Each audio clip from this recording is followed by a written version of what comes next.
Okay, this is just a tiny thing that I wanted to mention before you guys get into the video. I have shot it in two sections. The first section I shot it long back, and this section that I am showing right now, it has been shot while there are massive protests happening back in India. I have been a part of the NEET PG exams. When I entered BDS, there was no undergraduate NEET exams, so I haven't experienced that. But honestly, as someone who works in healthcare and I've been through my share of entrance exams, I know how stressful all these exams are. It feels very disheartening to see the way the protesters are being dealt with, and I just feel like I can't really do much sitting miles away. Initially, I thought I'll scratch this video or maybe delay it, but I've been getting a lot of requests in terms of preparation for the exam. So I just thought I'll make it. Felt like it might be useful for someone who's thinking to move abroad, even though I know that that is not the solution, but I understand where people come from. So yeah, let's get into the video. Thank you so much for clicking on this video and coming back to my channel.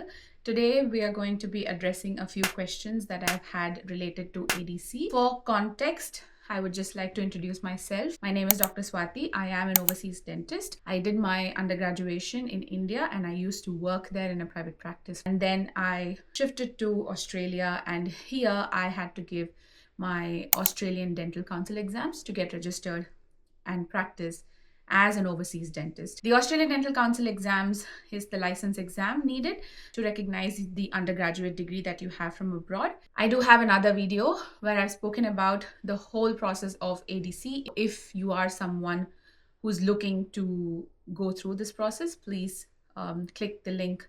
I would mention it somewhere here at the top or down in the description. Since I've shared my journey about the ADC exams on Instagram, I did receive a lot of DMs about a few other questions that people had. It got really hard for me to answer everything through messaging. It was a lot to type, so I just thought I'll compile all the questions and make a detailed video here. So the first question was, how many years did I take to clear both the examination? So I browsed about this exam around 2018 when I had just finished my internship. Initially, I did think of coming to Australia by maybe studying a course like public health, which a lot of people do. But at that stage in life, I couldn't really decide if I'll be able to afford that. So I skipped that decision. For this exam, when I started researching about it, there were absolutely mediocre resources available that I could find. I felt like Australia is just like inaccessible and, just another whole different part of the world. I searched on Facebook, Google, but I couldn't really find much. The dental healthcare system is very different in Australia, and hence I had to unlearn a lot of things and then learn more.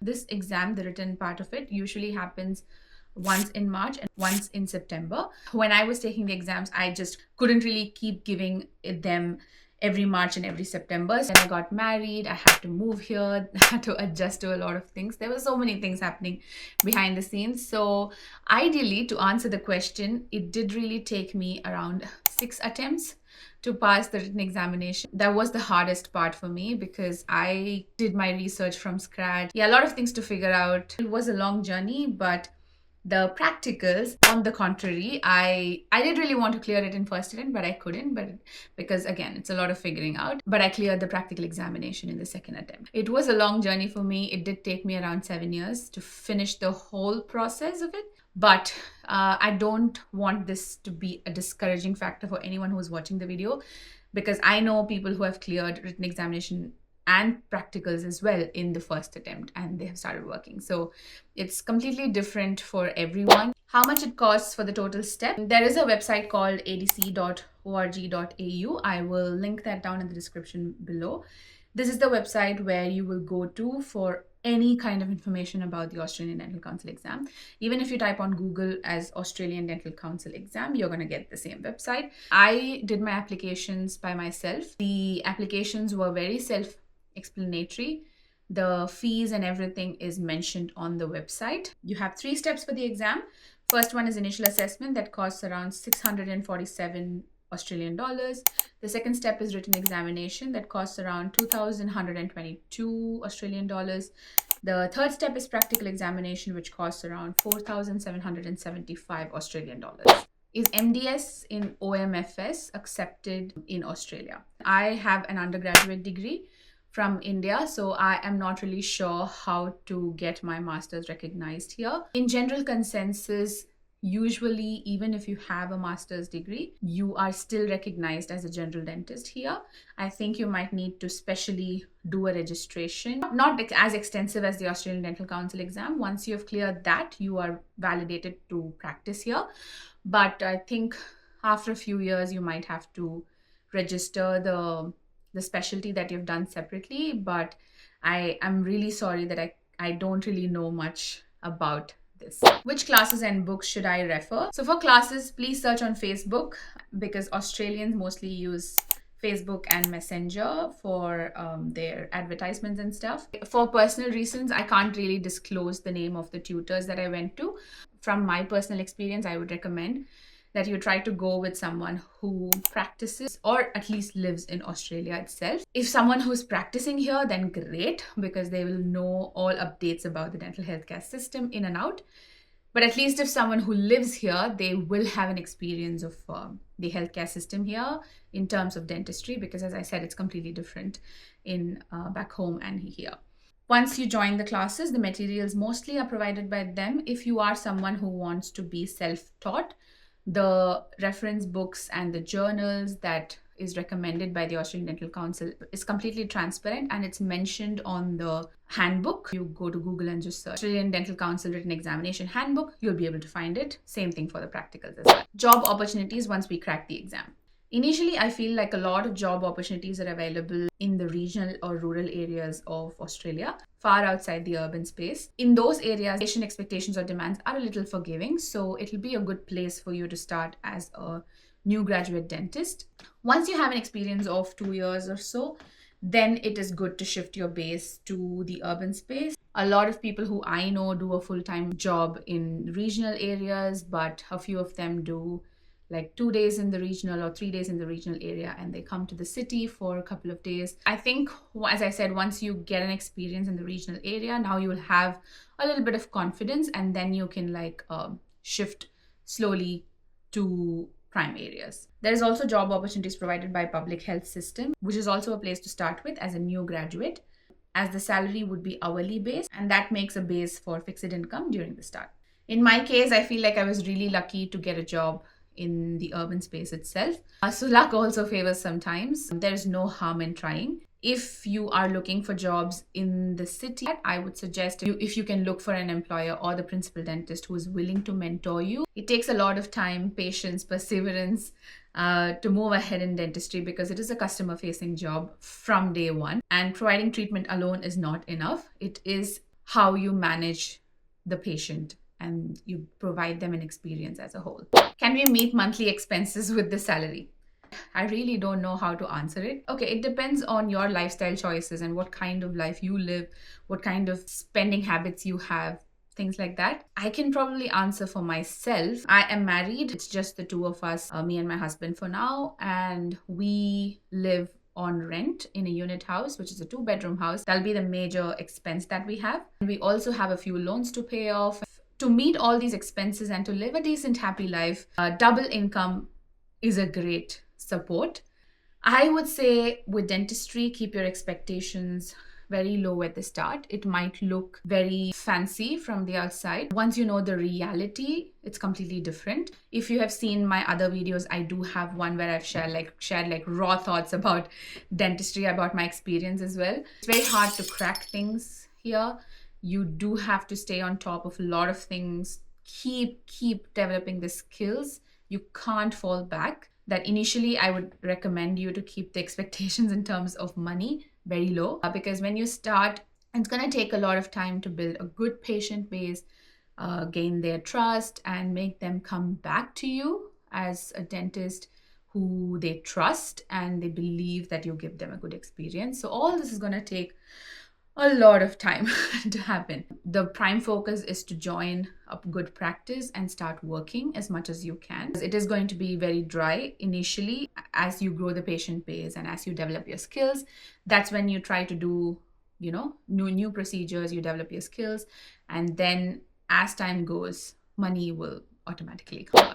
Getting into university jobs as an academician. So to do any kind of job related to dentistry here, initial qualification is to clear the Australian Dental Council exam. Or say you've done your specialty in Australia, then I think it's easier to get into academics here because you might have done papers, published them and things like that. I have heard that publishing papers and stuff kind of strengthens the resume in terms of university jobs. Unfortunately, I don't really have much more information about this. Someone asked about the visa requirements.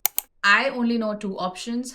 First thing, as I mentioned, I tried initially to get into some course and get a student visa and then come here side by side, do the course and also study and then clear the exam. Second option is to come on your spouse visa, which was my case. I got married and I moved here on my spouse visa.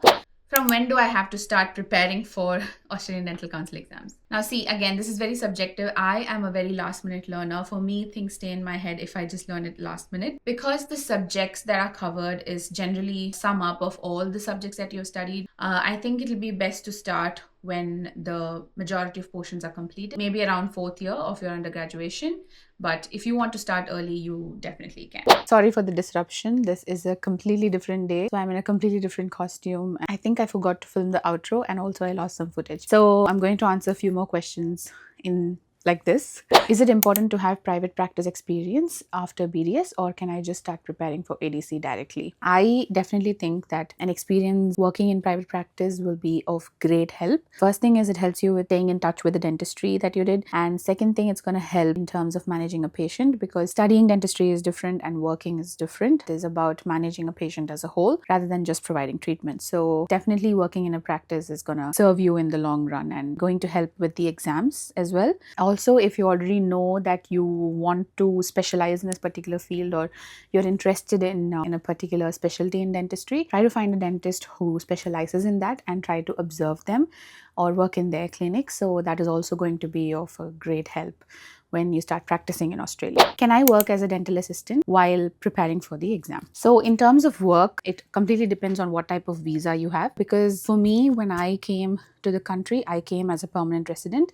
I applied it as a dependent through my spouse's visa. So I think it was easier for me to find a job. But as far as I have seen in Seek, Indeed, all those websites and apps, I've seen a lot of ads where few practices ask for permanent residency or citizenship, few don't. So I'm not really sure if that is a very specific qualification they look for. But of course, if you have the right visa, like even a student visa, you should be able to work. But I think there might be our restrictions in terms of work, which I'm not really sure. Looking back, is there anything you would have done differently while preparing? When I started researching about this exam, it was very hard for me to find a good tutor and good materials, resources and stuff. I did go with someone who practiced in India. There is nothing wrong in doing that. It's just my opinion, because I just feel like if the tutor is someone who practices in Australia, they'll be updated with a lot of dental healthcare policies and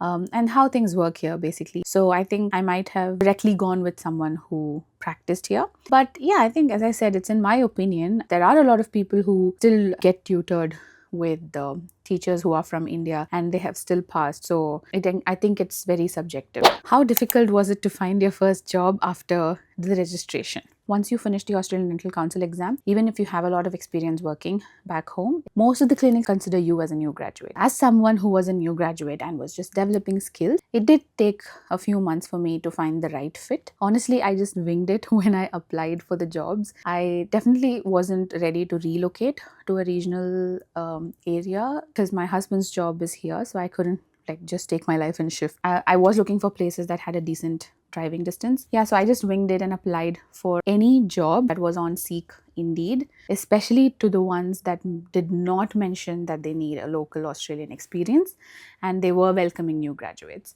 Also, I looked for words like mentorship and things. How is your overall experience working as a dentist in Australia? Do you feel the effort required to clear the ADC worthwhile? Honestly, I'm very grateful for a few things. First thing is that I was able to afford it. Second thing, I've got through it and now I'm sitting on the other side of the screen and I am making this video, which I have never imagined that I would. I have had a lot of moments during my preparation where I wanted to completely give up because, as I mentioned, it was a very, very long and tedious journey for me. I have had days where I've just sat and sobbed because this is one of the hardest exams to crack. I am really lucky to have a very, very, very supportive family, friends, especially my husband. So I think support was a big factor. Now, sitting on the other side of the tunnel, when I think about the moments where I just sat and sobbed, thinking about how hard life is, I now definitely feel that the effort was worth it, because I learned so many things throughout this journey and I wouldn't have it any other way. In terms of the job, I am a person who overthinks a lot and I get stressed very easily. So as I said, I'm very grateful that I found a good job and I am practicing right now. At present, I'm just trying to navigate the work stress that I have because, as I said, it's very new for me. I'm figuring things out as I go and I'm just honestly taking it one day at a time.